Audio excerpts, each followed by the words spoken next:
First person I want to bring out here, the writer and director of this movie, Christopher Nolan.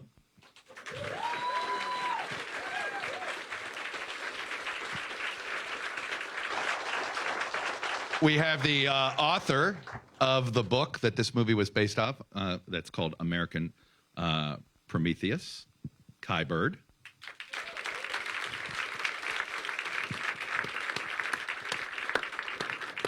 One of the honorary chairs of this event, a Nobel Prize winner, and one of the people that taught Christopher physics here from Caltech, Dr. Kip Thorne.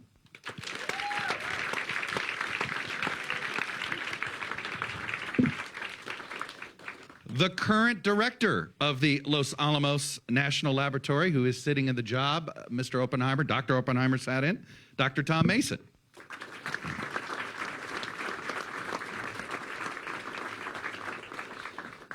And we have the other tutor of physics for Mr. Nolan here, whose books, Christopher tells me, are just fantastic. Another honorary world-renowned theoretical physicist, Dr. Carlo Rovelli of Aix-Marseille.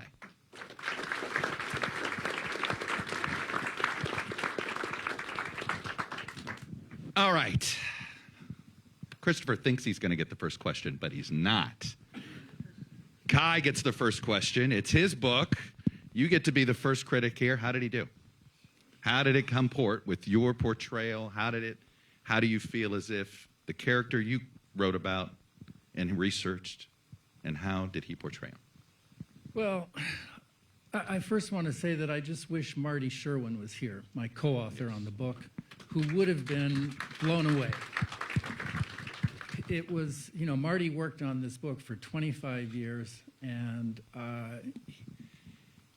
when we learned from Christopher that he was doing this, it was welcome news, but we were skeptical, I have to say. Why? Well, because it's a complicated 700-page book, and then I had a meeting with Christopher, and he explained what he was doing, and I came back and reported to Marty and reassured him that I thought that this was actually something special and real. And then he died 2 weeks later. Wow. But he would have been just overwhelmed and pleased with what you've done. It's a brilliant artistic creation, and it's faithful to the book. Thank you. That's what I wanted to hear, because that's what I wanted to hear. I was going to say, I assume you did too.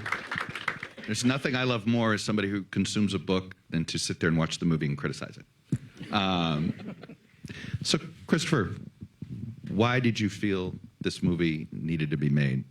There was a great story. You talked about your own kids, and they were going, oh, why do we have to worry about nuclear weapons anymore? This was before Russia invaded Ukraine. And then your response was, well, this is why I have to make the movie. Yeah, and sadly, with everything that's happening in the world right now, no one's asking that question anymore. But to me, you know, there were two answers to that. You know, one is maybe that's a reason to make the film,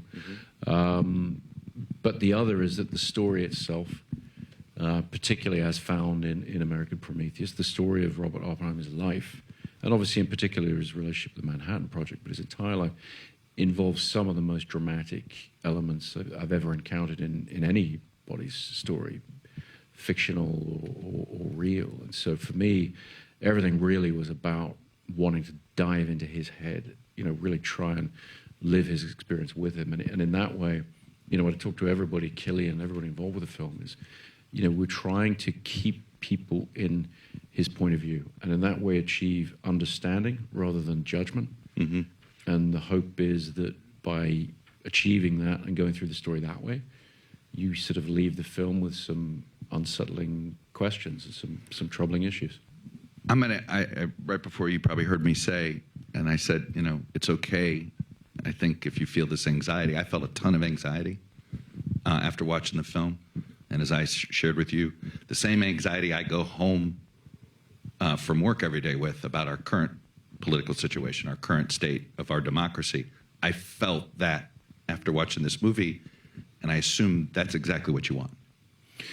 Yeah, I mean, I think the idea of addressing this story, firstly as simple dramatic experience, it's a tricky word to use with a movie to say entertainment. But the thing about cinema, the thing about a dramatic film as opposed to a documentary, is it's about engagement, and it's about trying to give the audience an experience.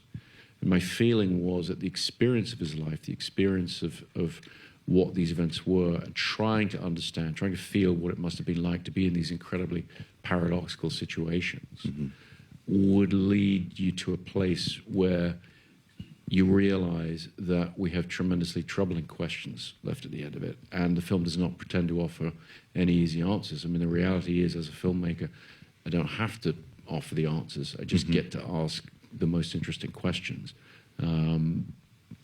But I do think there's tremendous value in that if it can resonate with the audience, you know, after they've seen it. Tom Mason, you run Los Alamos now. I'm curious, the Los Alamos scenes in the movie, how familiar did it feel? What's there today that would be familiar to us if we showed up there? Well, I actually recognized a few faces in some of the scenes because there was a period in March where a large number of my staff were on vacation working as extras on the film. But, good gig. You know, Los Alamos in northern New Mexico is a very special place. I mean, it's a dramatic place for dramatic events, and I think you saw some of that in the scenery in the film. And you know, there's the audience may not be aware of it, but certainly Christopher is. A lot of the buildings that were used, Oppenheimer House, is the same Oppenheimer House. Remarkably, although it was sold after the war, it was essentially unchanged. And the woman who owned it passed away a couple of years ago. Fuller Lodge, you know, is there. There's actually a Manhattan Project National Historic Park, and so it was for me fascinating to see these historic sites come alive. You know, and come alive in a way where, you know, these are images that I know. You know, I see them every day. And before I was at Los Alamos, I was in Oak Ridge, and you know, the story of the birth of those institutions is really important to all the people who work there, and that's something that you could really see reflected, both in the scenery and the faces of the people who inhabited the space. Well, it gave us the most knowledgeable extras we've ever had. I mean, this scene where Oppenheimer comes in the back of the meeting, and I was saying to the extras, not really thinking about where they were from, you know, well, if you could all be arguing about, you know, the shift in geopolitical tension, you know, the use of the bomb, is it going to be used against Germany? But now we're talking about Japan. Could you just, you know, start shouting out, you know, whatever? And normally, you know, you're saying to a group, it's sort of rhubarb, you know, murmur, murmur, murmur. and we were hearing the most precise. If you do this, it's going to. Yeah, and it was very, and some very passionate about it. I mean, they really, really got into it. And the truth is, it was wonderful because it sort of put us all on our toes. Same with the GAC meeting. We had a couple of guys at that table who, they knew a lot about what we were talking about. And, you know, it gave you confidence because you had people there who knew what we were doing, but it kept you on your toes as well. Well, I was just going to say, let's grade him on the science, Kip and Carlo. How's your student here? How did he do with the physics, Kip Thorne? I think he did superbly well, as he always does. I worked with him very closely on Interstellar, and among all the people I've worked with in Hollywood, he understands more science, I think, having learned it by browsing the web, than anybody else except Anne Hathaway. Carlo, what would you like to add on that? Because portraying science and making it, you know, compelling, it's, you know, not easy. I mean, we were talking about, I mean, the marbles. I guess they were marbles or stones or whatever, showing the progress. I mean, that was a great, obviously a great use there. What did you think? How did he do on the science there, Carlo? Well, actually, I just saw the movie, and I'm still under the spell of the movie. So first thing, I think, Christopher, I think you did a masterpiece. I'm strongly affected by the movie. I think it's wonderful.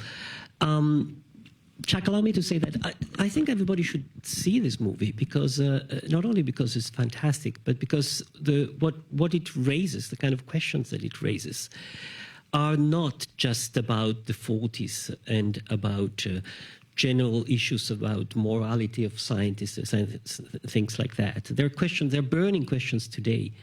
The doomsday clock that is supposed to estimate the risk of nuclear catastrophe has never been closer to midnight. So we are in a situation in which the kind of concerns that Oppenheimer was expressing in this confused way are our concerns today. And I think this is what the movie brings out so strongly. And Oppenheimer, who keeps saying international cooperation is the only way out, seems to me a message that at least we should discuss more and more in a situation in which it seems that all the countries are going the opposite direction. Instead of looking for international cooperation, so much of international politics is about prevailing against one another, leading the world, being the winning one against the other. And the risk of a catastrophe is enormous. So I think the intensity of the movie is also because it touches a real risk, which is now. And these images in which Oppenheimer himself sees his friend being sort of burned alive, I think should talk to all of that and make us think. And that's why I think we should all see this movie. Let me just add one thing about the science. It's not just simply the science itself, but the scientific process that Chris has captured so beautifully. The central issue that it comes out in your book and then in the movie very strongly of the contrast between this security system that needs compartmentalization and doing the science and doing the science successfully and doing the science quickly, which requires openness. It requires that people working on different aspects of the problem communicate about what they're working on, because what this person is doing in that area will influence what happens with this person in this area. And if you have compartmentalization, you're dead. It'll take far, far longer. And this comes out very nicely in the movie. And that, in some ways, understanding that is in some ways more important than understanding the science, understanding the scientific process and how it works. Talk about, I mean, you portrayed that. What was the hardest part of portraying the science? What was your biggest challenge, and how did you think was the best way to attack it? Well, the hardest part was, I visited the Institute for Advanced Study in Princeton to see about filming there, and indeed they did very generously let us film there in Einstein's office and the real pond that they would walk by. But the then director, Robert Digraph, another brilliant physicist who could sit on this panel, and he very generously gave me some of his time to talk about, quantum physics, to talk about these things, the revolutionary nature of what Oppenheimer was visualizing, because I wanted to jump in his head and see these things and feel them, to have some kind of almost threat to them, that he's almost having visions, put it that way, in order to make it clear to the audience the revolutionary and almost magical nature of this shift from classical physics to quantum physics. And in talking to Robert, he immediately said, well, of course, one of the things that scientists at the time found alienating about this shift is you can no longer visualize the atom. Now, to a filmmaker who's about to try and film the I was just going to say, you can't visualize it. Exactly. Then it's a visual medium. Exactly. Right. So what do I do? So he generously gave me a couple of hours. He sort of sat there and talked about it. And in the end, in talking it through with him, we sort of realized that the advantage that cinema has is, Eisenstein referred to it in editing many years ago as shot A plus shot B gives you thought C. So, it could be more, the thought could be more than the sum of its parts, the whole. And so I went to Andrew Jackson, my visual effects supervisor of several films, showed him the script very early on and said, okay, we want to do these things without computer graphics. We want to have a thread of imagery, sort of starting with these very first sort of visions, this sense of, what these guys were doing is that they were looking into dull matter and seeing energy that could ultimately be released in the destructive power of the atomic bomb. And we wanted a kind of set of experimental visuals that could create this thread of what I kept referring to as sort of scintillating or vibrating energy, that could mirror his own nervous state as well, but also show you the quantum physics as it manifests itself ultimately in the destructive power of the bomb. Speaking of the destructive power of the bomb, I don't know why I expect, maybe others did too. I expected to see carnage. And there is imagery. In fact, my son came with me to the screening, and he was asking about that. I said, don't you remember the charred shadow that he walked through and all that? And I was explaining this to him. But you didn't hit us over the head with it. Yeah, that was clearly a choice. Why? I think, really, as a filmmaker, you can't be overly conscious about why you choose to do things. You have to run on instinct to a degree. But the feeling for me as a filmmaker was very strongly that to depart from Oppenheimer's experience would betray the terms of the storytelling. And so we saw so much more, we know so much more than he did at the time. Discovering from Kai's book that he learned about the bombings of Hiroshima and Nagasaki on the radio, the same as the rest of the world. That to me was a shock. This is very intentional with this movie, that this is most of the movie and it is his point of view. Yeah. And then when you're in black and white, it's in Strauss's point of view. Yeah. Yeah. Very, very sort of rigidly with the color sequences. Everything is his experience, or my interpretation of his experience. Because as I keep reminding everyone, it's not a documentary. It is an interpretation. That's my job. And so I wanted to. Would you classify it as docudrama? No, I think Really? it's drama. I think it's narrative, dramatic filmmaking. I think that whilst I do think the film is perhaps more accurate than some people might think, coming to it fresh, because there are sort of extraordinary things. I mean, to take one example, when you read American Prometheus and you learn that, his tutor at Cambridge, Patrick Blackett, who's the guy played by James Darcy, who he tries to poison. Right. He later on is the first physicist to really write questioning America's motives in dropping the bomb on Japan. Now, no screenwriter would invent that. It's far too seemingly fanciful. Right. But that's the truth. And the film is full of those things. And so a lot of the things, when Kitty Oppenheimer is testifying, Right. That's from the transcript. Well, I was most of just the going to words- say, having so much, that transcript, you're handed. Yeah, 1,000 pages. imagine not of having that. transcript. No, I can't. Right. No, and I never would have taken the project on without Kai and Marty's incredible work. That gave you sort of confidence.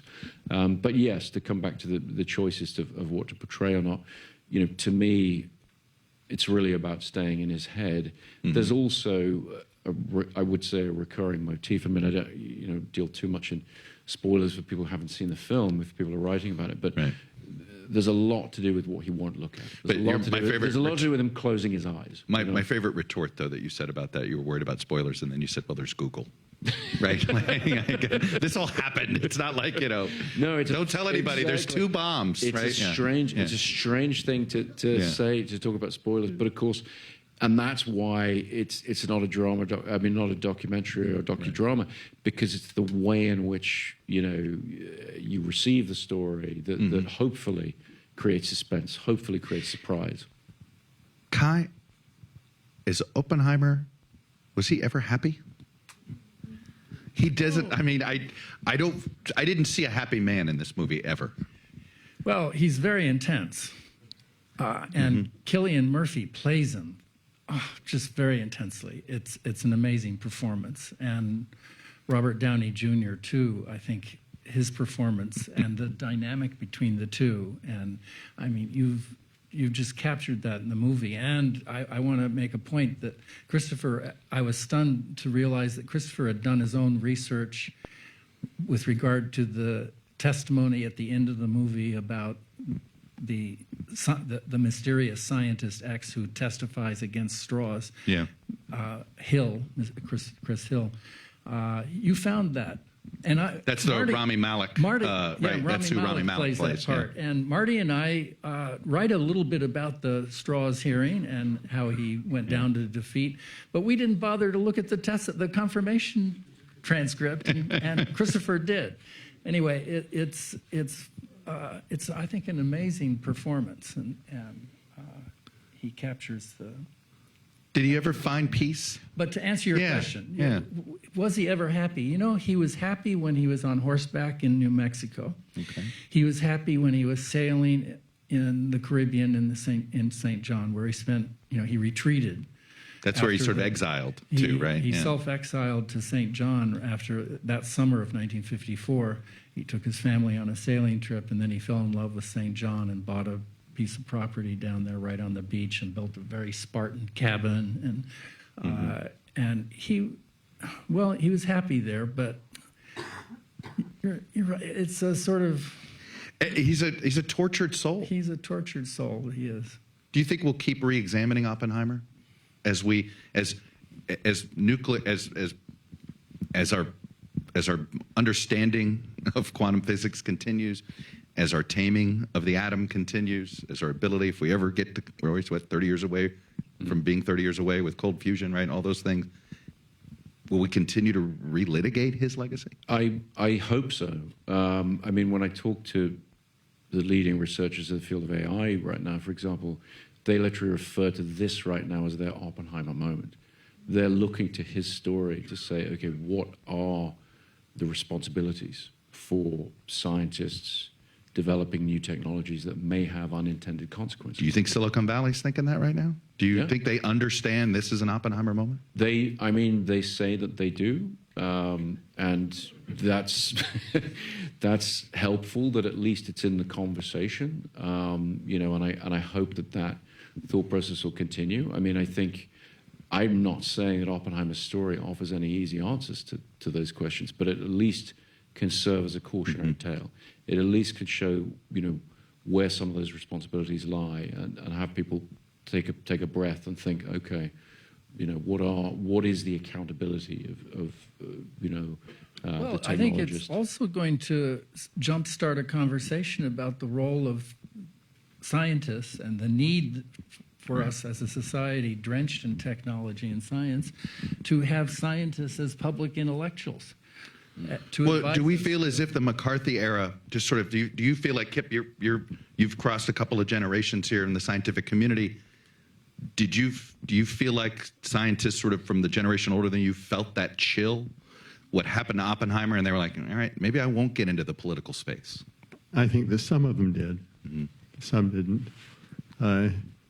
I think that I was much influenced through my father, who dealt with McCarthyism as a chair of a faculty in Utah at the time when we had a governor who was dictating the Board of Trustees fire faculty for the left-wing tendencies. So he went through this. Speaking out, and he had to stand up for them. He was as the chair of the faculty. So I went through this in my own family through him.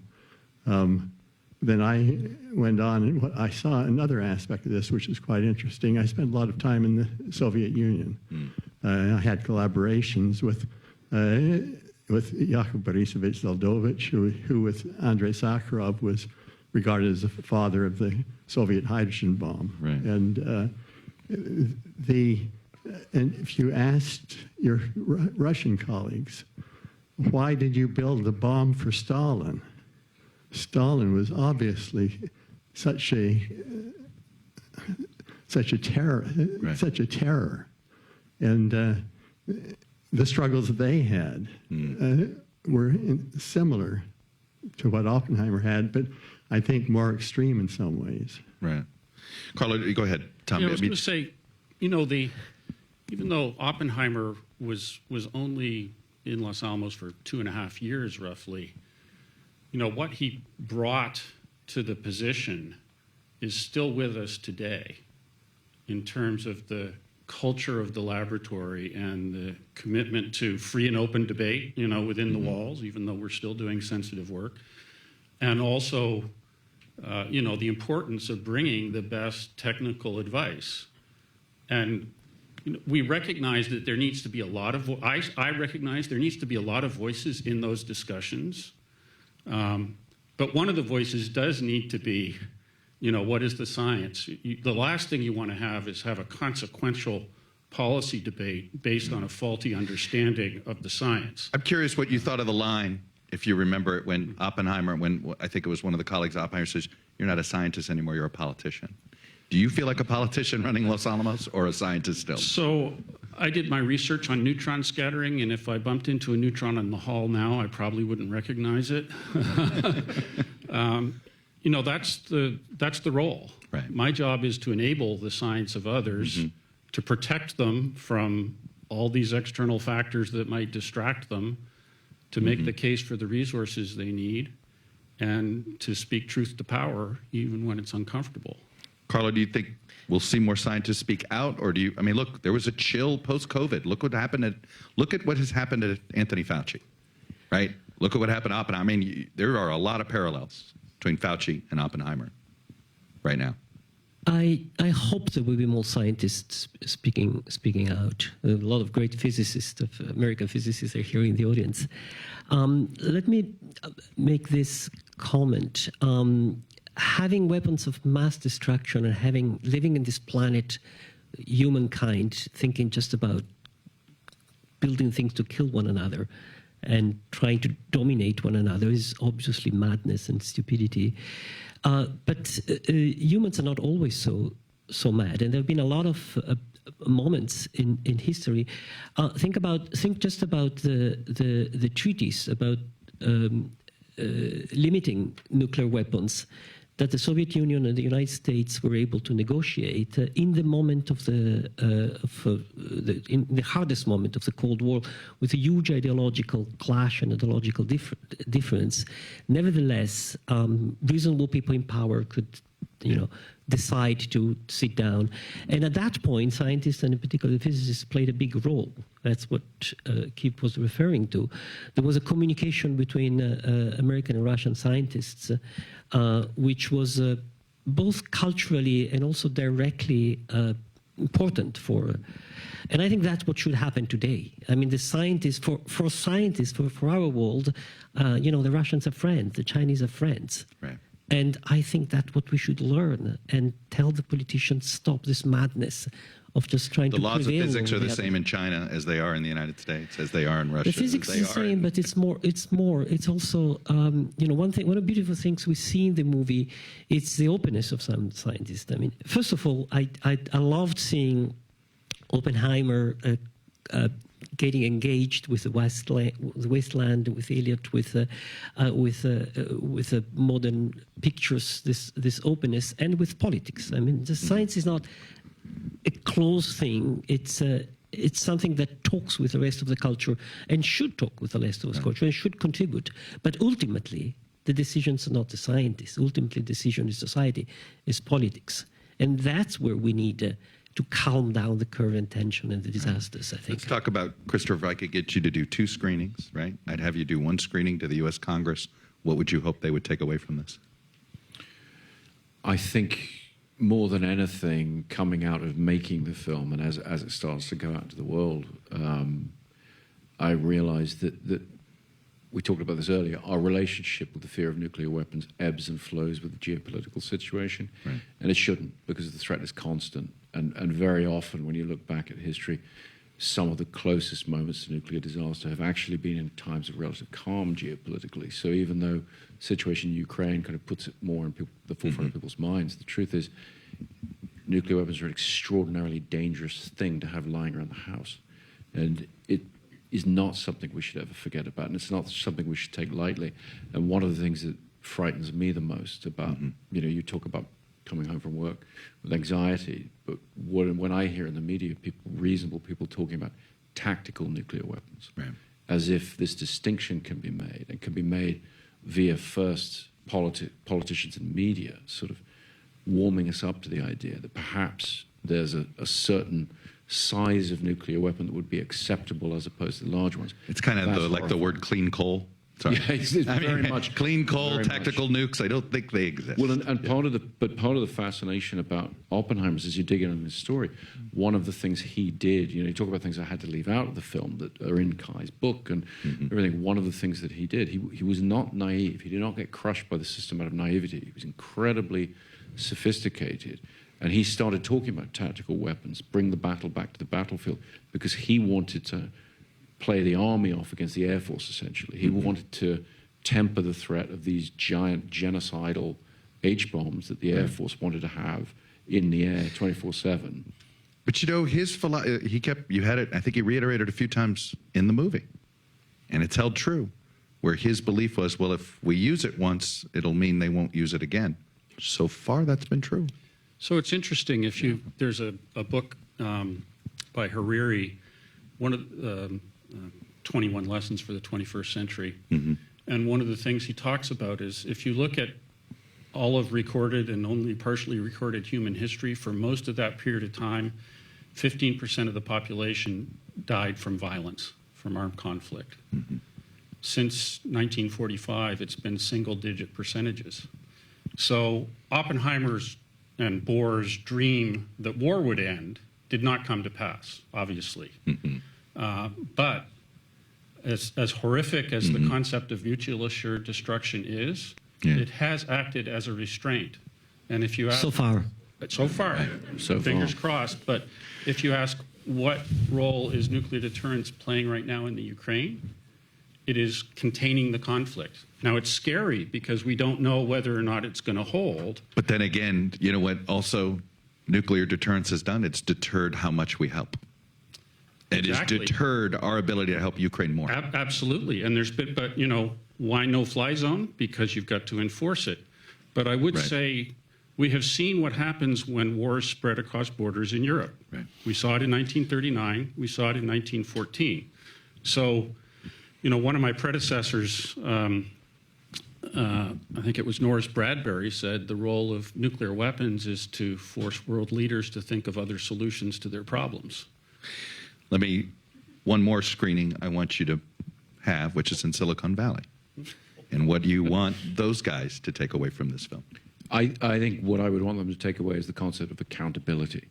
Not to sideline the conversation to the labor disputes going on in Hollywood right now, but a lot of it, when they're talking about things like AI, when we talk about these issues, they're all ultimately boiled down to the same thing, which is when you innovate with technology, you have to maintain accountability. And the rise of companies over the last 15 years who bandy about the words like algorithm, not knowing what they mean in any kind of meaningful mathematical sense. These guys all know what an algorithm is and what it does. People in my business talking about it, they just don't want to take responsibility for whatever that algorithm does. And applied to AI, that's a terrifying possibility, terrifying. Not least because as AI systems go into the defense infrastructure, ultimately they'll be in charge of nuclear weapons. And if we allow people to say that that's a separate entity from the person who's wielding, programming, putting that AI into use, then we're doomed. It has to be about accountability. We have to hold people accountable for what they do with the tools that they have. Speaking of this stuff, you didn't use any CGI. Did not use conscious that's a decision. much lighter question to answer. So it's a nice. Well, I say that, but you didn't, because you know, I didn't. And I wonder, are you going to pledge to not use CGI going forward? You don't want to be involved in generative AI. I mean, are there certain things you won't do? No, not at all. And I think that AI is already a very powerful tool in our business as far as visual effects go.